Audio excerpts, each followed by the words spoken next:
قرآن کریم کی عظمت پر لب کشائی کرنے کی سعادت حاصل ہو رہی ہے۔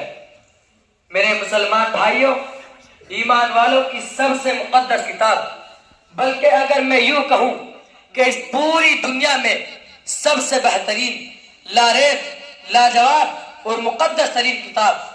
جس کتاب نے توریت کی تصدیق کی، جس کتاب نے انجیل کی تصدیق کی، جس کتاب نے زبور کی تصدیق کی، جناب انبیاء کی تصدیق جس کتاب نے کی، حضرت موسیٰ علیہ السلام کی تصدیق جس کتاب نے کی، حضرت عیسیٰ علیہ السلام کی تصدیق جس کتاب نے کی، حضرت ابراہیم علیہ السلام کی تصدیق جس کتاب نے کی، نوح علیہ السلام کی عظمت جس کتاب نے بتائی، داؤد علیہ السلام کا تذکرہ جس کتاب میں آیا، اور سابق و امم کی ہر چیز کو جس نے کھول کھول کر بیان کیا، پھر دنیا کے اندر جو چیزیں اللہ رب العزت نے پیدا کی ہے، ان سب کی حقیقت اور ان سب کی حقانیت کو اللہ رب العزت نے قرآن حکیم کے اندر بیان کی ہے۔ اور مجھے یہ بات کہتے ہوئے قطعاً کوئی تکلف،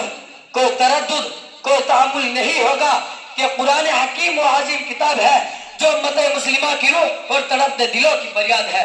قرآن ہی وہ کتاب لاریب ہے، قرآن ہی وہ کتاب لاجواب ہے، قرآن ہی وہ کتاب مقدس ہے، قرآن ہی وہ کتاب عظیم ہے جس نے پوری دنیا کو جینے کا ڈھنگ سکھایا۔ قرآن حکیم نے انسانیت کو حیات ثانیہ عطا کر کے نئی زندگی، نئی روشنی،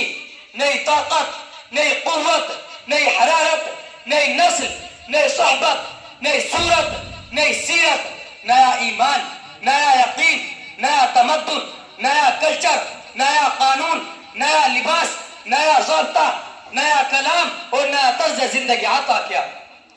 قرآن حکیم نے انسان کو انسانیت سکھائی، قرآن نے مزدوروں کے حقوق بتائے، قرآن نے مسلموں کے حقوق بتائے، قرآن نے غریبوں کے حقوق بتائے، قرآن نے ایمان والوں کے حقوق بتائے، قرآن نے غیر ایمان والوں کے حقوق بتائے، قرآن نے پڑوس والوں کے حقوق بتائے، قرآن نے یتیموں کے حقوق بتائے، قرآن نے بے سہاروں کے حقوق بتائے، قرآن نے اس پوری دنیا کو ایک ضابطہ سکھایا، نظام حیات دیا، اور پوری دنیا کے اندر اس مقدس کتاب نے ایک انقلاب برپا کیا۔ اور جب یہ انسانیت سسک رہی تھی،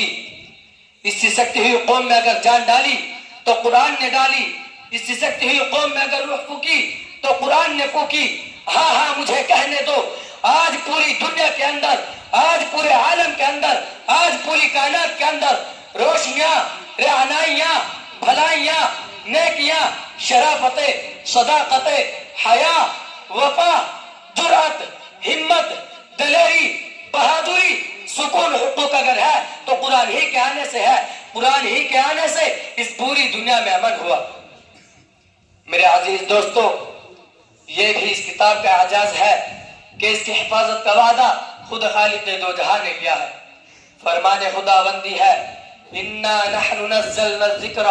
وَإِنَّا لَهُ لَحَافِظُونَ، کہ ہم نے قرآن کو اتارا اور ہم ہی اس کی حفاظت کرنے والے ہیں۔ یہی وجہ ہے کہ 1400 سال کا عرصہ گزر گیا پر قرآن میں کسی قسم کی تبدیلی نہ آ سکی، جبکہ ہر زمانے میں فرعون وقت نے اس کو مٹانا چاہا، ابو جہل نے اپنی ساری زندگی اسی کام میں خرچ کی، یہودیوں نے مکاریاں کی، عیسائیوں نے اپنی تدبیریں کی، تاتاریوں نے مسلمانوں کو موت دی، ہندوستان میں ظالم انگریز نے کتنا علماء کرام کو شہید کیا اور کتنا قرآن کے نصرے نظر آتش کیے، اور آج فرعون بش کیا کچھ نہیں کر رہا، لیکن شاید ان کو معلوم نہیں کہ جب اللہ رب العزت کسی چیز کی حفاظت کرنے پر آتے ہیں تو اللہ پرندوں سے بھی کام لے لیتا ہے۔ سنا دو ان ظالموں کو اصحاب فیل کی ہلاکت کا واقعہ، وہ اللہ خود دشمن سے بھی کام لے لیتا ہے۔ بتلا دو ان کو نوح علیہ السلام کی کشتی کا واقعہ، حضرت موسیٰ علیہ السلام کی پرورش کا واقعہ کہ فرعون کی گود میں پل رہے ہیں۔ میرے مسلمان بھائیوں، قرآن کریم کی عظمت کا کیا ٹھکانا؟ قرآن کو تو دیکھنا بھی ثواب، قرآن کو چھونا بھی ثواب، قرآن کو پڑھنا بھی ثواب، قرآن کو پڑھانا بھی ثواب، قرآن کو سننا بھی ثواب، قرآن کو سنانا بھی ثواب، قرآن کو سمجھنا بھی ثواب، قرآن کو سمجھانا بھی ثواب۔ قرآن کریم کا حفظ کرنا اور اس پر عمل کرنا ایک مقدس ترین عبادت ہے، لیکن آج قرآن گھروں کی زینت بنا ہوا ہے، مہینوں قرآن کو اٹھا کر دیکھنے کی توفیق نہیں ہوتی، تو پھر بتلاؤ آفات کیوں نہ آئے، برکتیں کہاں سے آ جائے گی؟ قرآن کو تم نے بھلا دیا۔ یاد رکھو، فرشتے ان کے گھر جانے کا راستہ چھوڑ دیتے ہیں جو صبح اٹھ کر قرآن پڑھنا چھوڑ دیتے ہیں۔ دوستو، اگر آج بھی دونوں جہاں میں کامیابی چاہتے ہو اور عذاب قبر سے اپنی حفاظت چاہتے ہو تو قرآن کو سینے سے لگانا ہوگا، اپنی اولاد کو حافظ قرآن بنانا ہوگا، اس کے احکام پر عمل لانا ہوگا۔ یہ نسخہ شفا ہے، اس کو استعمال میں لانا ہوگا۔ دعا کیجئے کہ اللہ رب العزت ہم سب کو قرآن کریم کو پڑھنے اور اس پر عمل کرنے کی توفیق عطا فرما دے، عشق نبی اور عشق قرآن عطا فرما دے۔ بہت سارا وقت میں نے اب حضرات کا لے لیا ہے، میں معافی چاہوں گا اور اس اشارے پہ اپنی تقریر ختم کروں گا۔ سب سے بڑی عطا خدائے کریم کی، سب سے بڑی عطا خدائے کریم کی وہ دولت ہے جو ہم کو دی قرآن کریم کی۔